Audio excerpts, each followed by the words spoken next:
Hey everyone, so this is my top 10 best episodes of The Walking Dead over the last decade. Obviously, the show started in 2010, so this is basically turned into a top 10 best episodes of The Walking Dead ever. I chose these top 10 based on my own personal preference, not based on like overall best or highest rated by people, but just like based on my own opinion and experiences watching these episodes. So just keep that in mind as you're watching, and afterwards post your top 10 down below. My top 10 worst episodes of The Walking Dead will be coming up before the new year, so make sure to be a subscriber if you want to get that when it comes out, but let's get started. Number 10. This episode is one of the greatest of all time. What is a life worth? How do we operate now that society is gone? Can we really trust people? There are just so many themes in this episode, and Dale was all of it. Dale represented all of it. This is when The Walking Dead could do no wrong. I mean, if I had to recommend an episode for someone to watch, it's this one. If you want to know everything about The Walking Dead, watch this episode. After finding Randall and bringing him back to the farm, the group had some really tough decisions to make. Do we kill him and have security, or let him loose and risk him telling other people about us or about the farm? If we kill him, we're safe, sure, but we just killed someone who could be innocent. It was essentially Dale versus everyone else at some point, and I mean, I miss Dale. Scenes like this, he was right, you know, but sadly in this world, right's not always the right answer. Because Carol at one point, she's like, you can't force me to make this decision. I don't want to. You guys have to do it, and I'll just be fine with like whatever decision you make. And Dale's like, no decision at all is a decision. You not voicing your opinion and allowing this guy to die is still going to be on you. And I mean, my God, like the character development is just amazing. This episode will always be remembered as one of the best. Number 9. Number 9 is Days Gone By. I mean, this episode obviously has to be on this list. It's what started it all, from the opening score, or I guess the score just throughout the episode, to the first time seeing Andrew Lincoln and his performance as Rick Grimes and Lenny James as Morgan Jones. This was a classic zombie tale, but turned into something very unique. It was the first time we really saw emotion in a zombie story, at least done to this capacity. I never really saw it to this extent, and it all has to do, or it's all because of Andrew Lincoln, Lenny James, Barry McCreary, if I'm saying your name correctly. Obviously, the writing and everything too, the actual plot and story is just fantastic because it's based on Robert Kirkman's first issue. Just all around, this episode is amazing. Number 8. The Grove is one of those episodes that I think introduced me to the concept of a meme.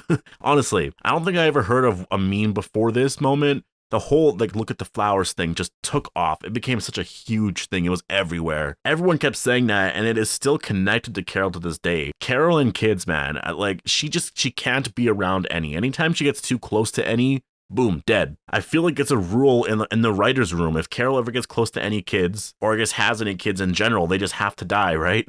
If she starts watching after Judith once Michonne leaves, I'm gonna be highly worried. But The Grove had more to it than just Carol. Obviously, we had the kids, Lizzie and Mika, that really held up this episode, and one of the creepiest episodes to this day. Lizzie believing a lot actually of what the Whisperers believe in to this day. I actually made a video on this a long time ago, that Lizzie is essentially the child version of Alpha. Because it's true, Lizzie would fit right in with the Whisperers, but our group never dealt with that then, and it was only one child as opposed to an entire group of people now, and Carol dealt with it then in the only way she knew how. The song Maybe playing in the background too in the beginning, just super creepy, and yeah, I mean, this episode, everyone references this episode as like one of the greatest of all time, and yeah, obviously I had to include this on the list. Number 7. This is the episode that had me hooked on The Walking Dead. It turned me from a casual viewer to a forever fan. I mean, the build up to Sophia's location, or I guess whereabouts, all had to be revealed here. The foundation of why it happened, Shane's descending into madness, his hatred for Rick, it was all the foundation for why he killed everyone in that barn. And then Sophia comes out, right? Like, what do you even do in that moment? This is how you pay off the storyline. This was set up throughout the entire, I guess, first part of season 2. All of this time spent looking for Sophia, and she was there all along. I was shocked. Number 6. For number 6, I have The Calm Before, because it was just such a fantastic episode. We were all really building up to this moment. We talked about this all season long. When was the Pike moment going to happen? And man, was it shocking. This would definitely be higher on my list if I wasn't expecting it. That's just kind of one of those things where if you read the comic and you know what happens, you're just not going to be as surprised and those moments aren't going to be as big. I was surprised by the choices, yes, but had I not known this was actually coming, I mean, this would be way higher on my list, probably like 2 or 3 for sure. After finally achieving some sort of peace with this fair, having all of our communities come and sign this charter that will work to build this future, that future is immediately ripped away by Alpha and the Whisperers, creating a border of heads from 10 of our characters, 3 main characters, and the rest are recognizable faces that we've seen throughout the season. The score playing during this reveal is just epic, and this is just an overall great, thrilling episode.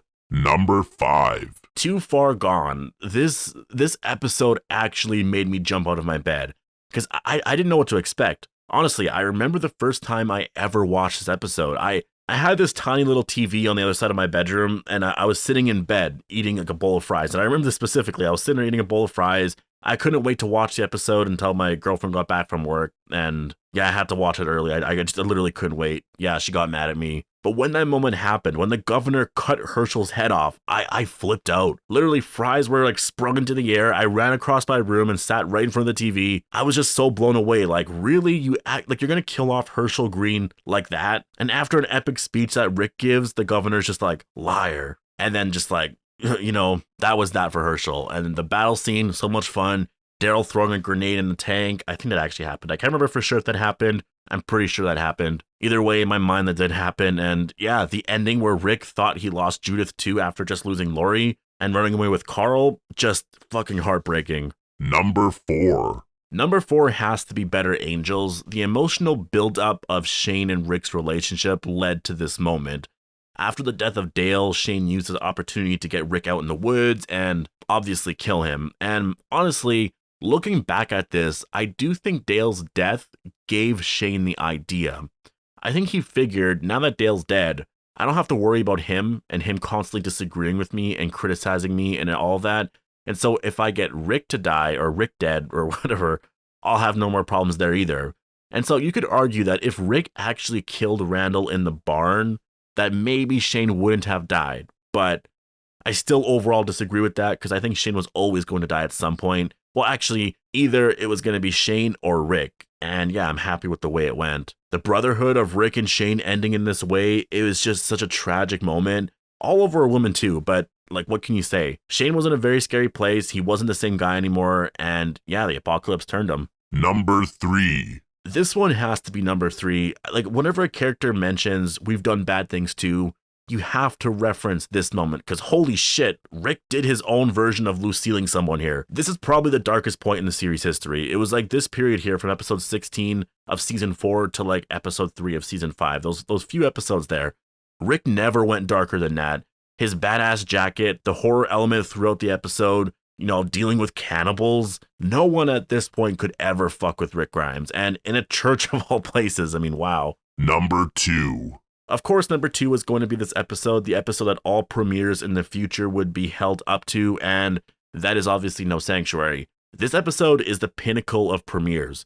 No premiere has matched this one yet. It is the most insane, the most sickening, the most adrenaline-rushing premiere of the series to date. At this point, our characters had been on the road for a long time now. After their safe haven was destroyed and they were all scattered everywhere, our characters finally reunited and were going to be put to death, or more specifically, eaten to death.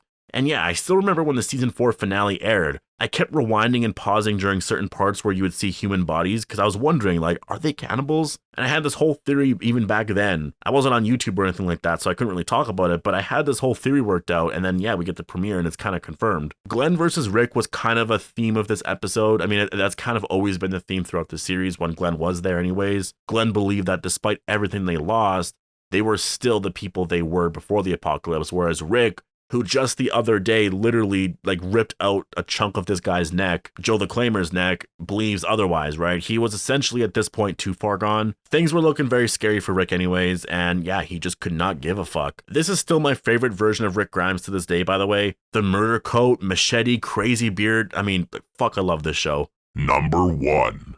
Number 1 obviously was going to be What Comes After. This is my favorite episode of The Walking Dead, I mean, ever. This was pretty obvious. If you've been following me for a long time now, you likely already knew that this was going to be my favorite. I've mentioned this like plenty of times. It's a Rick Grimes episode. It's everything you love about The Walking Dead, all encapsulated in one episode. You have John Bernthal and Scott Wilson returning as Shane and Herschel, all that history built up to this moment. Like, you have that built up legacy of Rick Grimes too. This was his send-off. This was it. There was going to be no more Rick Grimes after this. Which, I mean, of course, we had the movie announcements afterwards, but we didn't know that watching it, right? We had no idea how it was going to go. I thought he might die. There was a pretty good chance that he might actually die. But if you're a Walking Dead fan and you watch from the start, this episode was very, very rewarding. There are things in this episode from the very beginning of the series and then just throughout, little Easter eggs that really served, I guess, as a celebration of the series, a celebration of Rick Grimes, the character that brought us all the way to this moment. I mean, if it wasn't for Rick, this show wouldn't be as good. It's just as simple as that. If it wasn't for Andrew Lincoln especially, no other actor could do as great in that role. The final moments on that bridge, the explosion, Daryl Michonne, and everyone's realization that they just watched the Rick Grimes die. It's just emotional as hell. And they didn't even need to do this, but they did anyways. But after they confirmed he survived and was going up on a helicopter, they played Space Junk, a direct Easter egg to Rick Grimes' first appearance in Days Gone By. I mean, just fucking poetic. But that's my top 10 list of the last decade, and with that, I of course have to post my top 10 worst episodes of the decade, so make sure to be a subscriber if you want to get that when it comes out. I hope you guys all enjoyed the video. Post your top 10 down below, and I'll see you guys all in the next one.